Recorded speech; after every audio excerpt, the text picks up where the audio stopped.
Hello friends, स्वागत है आप सभी का आरजे टेक्निकल एजुकेशन में। आज हम आगमन मूल्यांकन के सिद्धांत का दूसरा पार्ट स्टडी करेंगे, जिसके अंदर हम जानेंगे कि क्रय प्रणाली क्या होती है और इसके क्या क्या प्रोसेस होते हैं। सबसे पहले क्रय प्रणाली का प्रोसेस होता है मांग पत्र तैयार करना, ठीक है।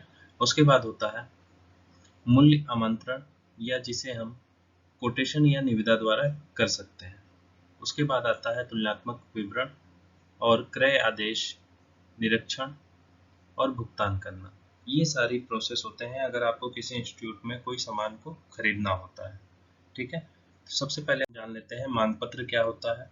मान लीजिए कि आप किसी इंस्टीट्यूट में कार्यरत हैं या किसी कंपनी में आप कार्य करते हैं, आपको किसी चीज़ की ज़रूरत है, आपको कुछ वहाँ पे काम करवाना है, आपको कुछ सामान खरीदने की ज़रूरत है। तो आप क्या करेंगे, एक लेटर तैयार करते हैं जिसमें जो भी सामान आपको परचेज करना है, जो भी सामान खरीदना है, उसकी एक लिस्ट बनाई जाती है कि मुझे ये सामान खरीदना है। और वो लिस्ट को आप क्या करते हो, स्टोर कीपर को स्टोर में जा कर के देते हो। वो जो लेटर आप तैयार कर रहे हैं, उसी लेटर को कहा जाता है मांग पत्र, ठीक है। अब मांग पत्र कैसे तैयार करना है, उसका एक प्रारूप होता है, उसको हम देख लेते हैं। सबसे पहले आपको पत्रांक संख्या और दिनांक डालना होता है। फिर सेवा में जो भी वहाँ के आपके कंपनी के क्रय अधिकारी होंगे उनका नाम, और किस कार्य के लिए आपको इन सारी सामान की आवश्यकता है उसके बारे में आप पूरी डिटेल में लिखेंगे। और उसके बाद क्या क्या सामान की आपको आवश्यकता है, यहाँ पे क्रम संख्या, सामग्री का पूरा विवरण आपको देना पड़ेगा। जैसे मान लीजिए आपको कोई स्विच खरीदना है, तो कितने एम्पेयर का स्विच खरीदना है, किस कंपनी का खरीदना है, ये सारी चीज़ें आपको यहाँ पे सामग्री उसके नाम के साथ साथ उसका विवरण देना पड़ेगा। और कितना उसकी संख्या होनी चाहिए, 10 है, 15 है, जो भी होगी आपको उसको यहाँ पे लिखना पड़ेगा। और कुछ अलग से कोई टिप्पणी होगी तो आप उसको यहाँ पे डाल सकते हैं, ठीक है। उसके बाद स्टोर कीपर के हस्ताक्षर होंगे, मांगकर्ता के जो भी वहाँ के होंगे उनके हस्ताक्षर होंगे, ठीक है। ये आपके सामने एक मांग पत्र का प्रारूप है।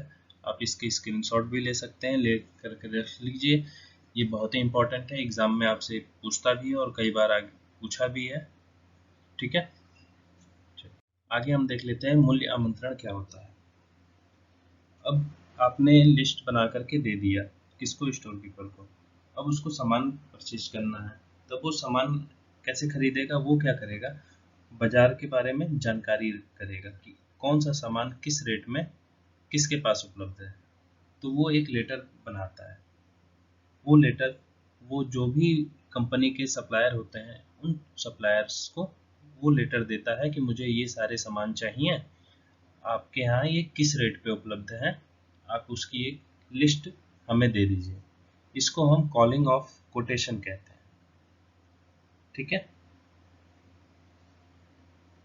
इसके भी कुछ नियम हैं, जैसे 20,000 रुपये तक की अगर हमको खरीदारी करनी है तो हम उसके लिए कैटलॉग या छपी हुई सूची, जैसे कि आप किसी रेस्टोरेंट में जाते हैं तो आपको एक मेन्यू मिलता है, उसमें सामग्री का नाम और उसका क्या रेट होता है वो लिखा रहता है। आप पूछते हैं कैटलॉग कहाँ है या मेन्यू कहाँ है, ठीक है। तो वो कैटलॉग या छपी हुई सूची जो भी सप्लायर होंगे उनसे मांग सकते हैं, अगर आपको 20,000 रुपये तक की खरीदारी करनी है।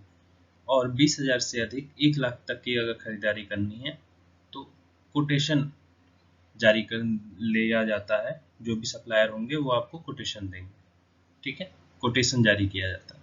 अगर 1 लाख रुपए से अधिक की जो भी राशि होती है उसकी खरीदारी करना होता है तो आप संस्था द्वारा एक निविदा जारी की जाती है, ठीक है।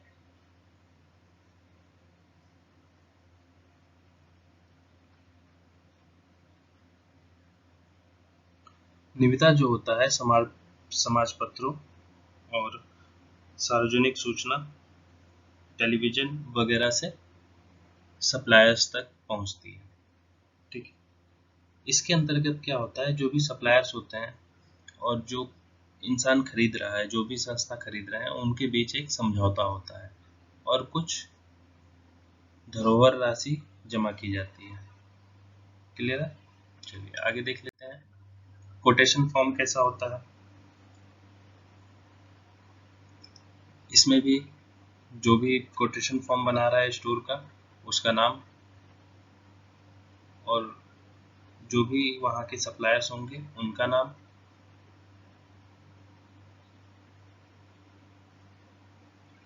निम्नलिखित सामग्री की आपूर्ति हेतु किए जाने हेतु मोहरबंद कोटेशन निम्नलिखित शर्तों के साथ दिनांक तक आमंत्रित किए जाते हैं। कुछ शर्तें होती हैं, उनके बारे में देख लेते हैं। जैसे कि कोटेशन बंद लिफाफे में दिनांक तक आमंत्रित किए जाते हैं। कोटेशन की वैधता इस पत्र के जारी होने की तिथि से 2 महीने तक ही मान्य होगी। ये सारे नियम वो बना सकता है, ठीक है।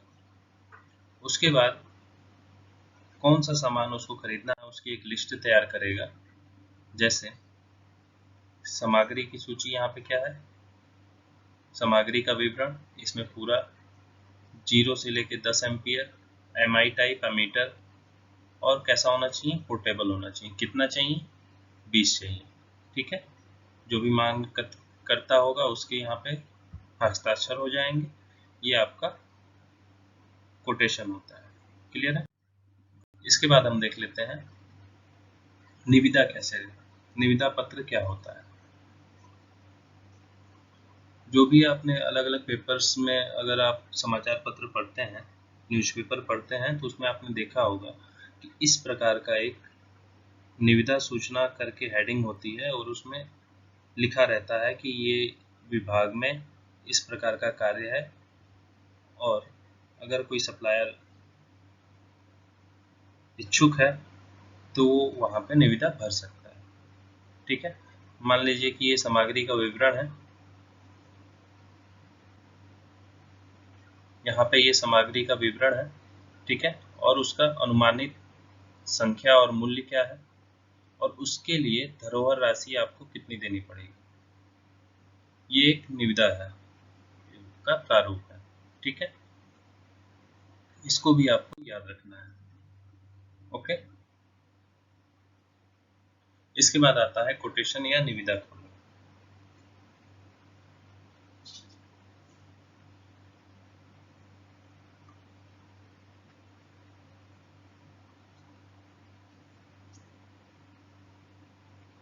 फिर आता है तुलनात्मक विवरण।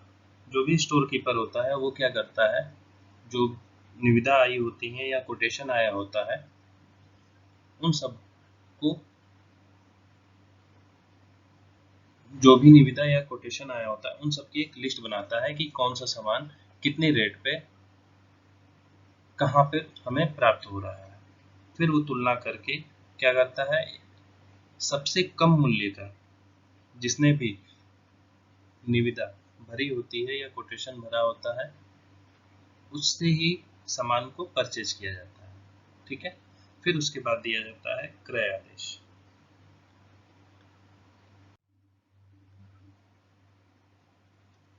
अब देख लेते हैं जो क्रय आदेश होता है उसका प्रारूप क्या होता है। ये क्रय आदेश का प्रारूप है, इसको भी आपको याद रखना है कि ये कैसा होता है, ठीक है। ये भी आपसे एग्जाम में कई बार पूछा जा चुका है, ओके। चलिए, इसके बाद आता है आकस्मिक व्यय। क्रय आदेश जब आप दे देते हैं तो यहाँ पे आपके सामान आपने खरीद लिया। इसके बाद आकस्मिक व्यय, आकस्मिक व्यय में क्या होता है कि जो भी कार्य आप करा रहे हैं उसमें कुछ अलग से एक्स्ट्रा अगर खर्चा होता है तो उसको हम कहते हैं आकस्मिक व्यय। इसके अंतर्गत जैसे मान लीजिए आप मजदूर से काम करवा रहे हैं तो कभी कभी ऐसा होता है कि मजदूर अपना प्राइस बढ़ा देता है कि नहीं, मैं आज 250 नहीं लूंगा, मैं आज 300 लूंगा। तो वो आता है आकस्मिक व्यय में। या किसी सामान की लागत अगर बढ़ जाती है, 2 रुपए का आज मिल रहा था, कल 3 रुपए का मिल रहा है, ठीक है, तो उसके लिए आकस्मिक व्यय होता है। उसके अंतर्गत हम रखते हैं इसको, आकस्मिक व्यय को 3 से 5% तक। टोटल जो आपने कॉस्ट थी, जो भी आपका क्रय मूल्य था, उसका 3 से 5% क्या रहेगा, आकस्मिक व्यय रहेगा। इसके बाद आता है ऊपरी प्रभार। ऊपरी प्रभार में जैसे बिजली सप्लाई, पानी, ये सारे जो भी खर्च होते हैं वो सारे खर्चे ऊपरी प्रभार में आते हैं। ये होता है 10 से 15% तक। ठीक है। इसके बाद आता है परिनिरीक्षण प्रभार, सुपरविजन चार्ज। जो कार्य आप करवा रहे हैं उसको सुपरवाइजर के निगरानी में करवाया जाता है, उसका जो भी कॉस्ट होता है उसको सुपरविजन चार्ज कहते हैं। ये होता है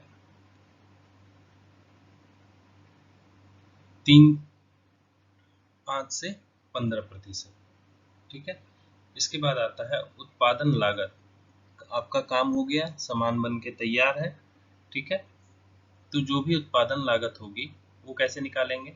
उत्पादन लागत बराबर हो जाएगा सामग्री का टोटल मूल्य, फिर उसके बाद जिन लोगों ने काम किया है उनको आपने कितना पैसा दिया है, ऊपरी प्रभार क्या है और परिनिरीक्षण प्रभार क्या है। इन सबको अगर जोड़ दिया जाए तो हमें मिल जाता है उत्पादन की लागत क्या है, उस सामान को बनाने की कितनी लागत आ रही है। ठीक है। इसके बाद आता है लाभ। आपने सामान बना दिया, आपका काम हो गया। जब आप उस सामान को कहीं बेचने जाओगे तो आप जो आपकी उत्पादन लागत है उस पर तो बेचोगे नहीं, आपको कुछ लाभ भी चाहिए। तो उस लाभ के लिए आप क्या करते हो, कुछ परसेंटेज उत्पादन लागत में ऐड कर लेते हो। ठीक है। इसके बाद आता है भंडारण प्रभार। सामान आपने बना दिया, कुछ मार्केट में भी भेज दिया। ठीक है। और जो सामान बचा रहता है उसको रखने के लिए कुछ जगह चाहिए होती है और उसका रख रखाव करने के लिए आदमी चाहिए होते हैं। वो मान के चला जाता है कि 2 से 3% तक आपका भंडारण प्रभार या चार्ज लग जाएगा। ठीक है। इसके बाद आता है उपकरण का रख रखाव। ये होता है फिर उसके बाद टोटल कॉस्ट। इन सबको अगर जोड़ दिया जाए, ये सारे चार्ज अगर जोड़ दिए जाए तो बन के आता है हमारा टोटल कॉस्ट। ठीक है। आज के लिए इतना ही। अगली क्लास में हम नेक्स्ट चैप्टर स्टडी करेंगे। ठीक है। जिसका नाम है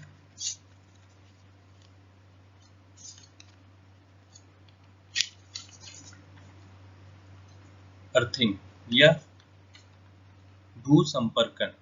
ठीक है। जिन लोगों ने अभी तक चैनल को सब्सक्राइब नहीं किया है, चैनल को सब्सक्राइब कर लें और अपने दोस्तों के साथ शेयर भी कर दें। Thank you.